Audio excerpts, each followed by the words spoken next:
Only one Japanese-designed gasoline engine was installed under the hood. This is a 3-cylinder 1-liter unit with a capacity of 68 horsepower.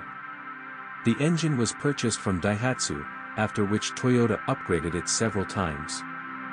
Average fuel consumption with a gasoline engine is just under 6 L/100 km.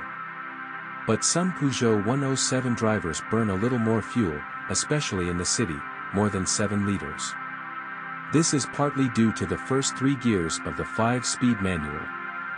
The gears are too long, forcing the engine to rev. The second unit on the list is a 1.4-liter diesel HD with a capacity of 54 horsepower. The appetite of the motor lies within 5 liters. An economical PSA-designed turbo diesel is not found in Russia, but this is not scary. 1.4 HD is much more expensive to maintain and repair. Unlike a gasoline engine, it requires periodic replacement of the timing belt. The naturally aspirated petrol initially complied with Euro 4 emission standards, CFA designation, and later Euro 5, CFB. The motor is known around the world under the code 1KR-FE. It boasts a range of modern technologies, from an all-aluminum block with liners, to dual chain-driven camshafts and 4 valves per cylinder. The relatively long piston stroke of 84 mm with a cylinder diameter of 71 mm guarantees good elasticity. The VVTi variable valve timing system for the intake camshaft also contributes to smooth running. Valve clearance adjustment is mechanical. In practice, there is usually no need to adjust the gaps. Engine reliability is adequate.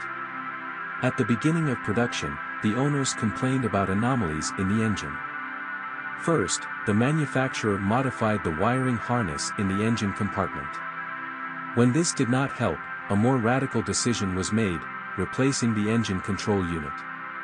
The problem affected cars manufactured before the end of 2005. The pump could also have failed. Moreover, due to the lack of a classic temperature indicator, the motor could easily overheat. By the time the engine overheating light came on, it was usually too late. Checking and replacing the accessory drive belt and water pump is prescribed after every 60,000 kilometers. It is worth mentioning the replacement of the coolant. It must be updated every 2 years. For this purpose, the original Procker green mixture is used, and not the red one familiar to Peugeot and Citroën. In addition to a manual transmission, an automated one was also offered. The box was developed by Toyota and was marked C551 for the gasoline version and C552 for the diesel version. The main difference lies in the diameter and strength of the clutch contact, as well as the gears of the third, fourth, fifth and final gears. The box has 3 servo motors. One controls the clutch and the other 2 control the shifts. The robot can work in fully automatic mode or in manual mode. Although no system faults have been encountered so far, an automated transmission is best avoided. Over the years and kilometers traveled, some weaknesses may be discovered, the elimination of which will be unreasonably expensive.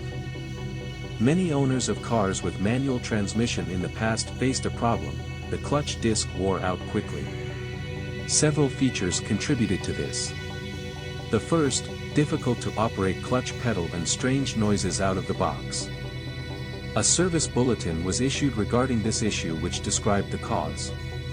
It consisted of a design flaw in the clutch and clutch release fork. Both components have been modified. During the modernization, the clutch disc diameter increased from 180 to 190 mm. In addition, it was necessary to adjust the clutch pedal travel limit using a special nut on the clutch control cable mechanism. Considering the length of less than 3.5 meters, the French baby is quite practical. However, it should be remembered that, despite the 4 seats in the cabin, only the driver and front passenger will be comfortable. In terms of rear space, the Peugeot 107 noticeably loses to the Fiat Panda. Not impressive and trunk volume, 137 liters. After dismantling the rear shelf, you can get an additional 60 liters. Experienced drivers will be amazed by the superb agility of the minicar.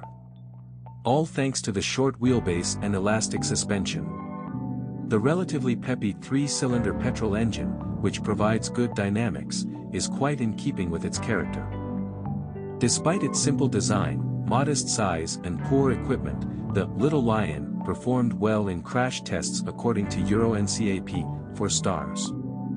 The Peugeot 107 has a fairly simple design and a minimum of equipment, so there is practically nothing to break in it. The participation of the Japanese in the project had a positive effect on reliability. Most of the inconveniences are cosmetic in nature. Owners report complaints about the quality of door seals and latches, which can be broken by a strong gust of wind.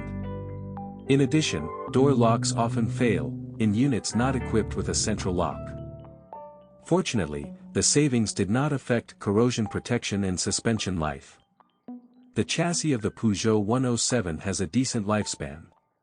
But this does not mean that you do not have to change the bushings and anti-roll bars. Usually the silent blocks of the front axle are the first to be delivered, and even then far beyond 100,000 kilometers. It is noteworthy that in the original you can only buy the lever assembly. Silent blocks and ball joints are not supplied by the manufacturer. Fortunately, third-party manufacturers have taken care of this. Initially, only ball and front silent blocks were available, and later, rear ones as well. Power steering initially relied only on the richest versions. It was electromechanical with an electric motor on the steering column. The loss of amplifier efficiency was usually caused by a faulty control unit. The block was modernized during the production of the 107th.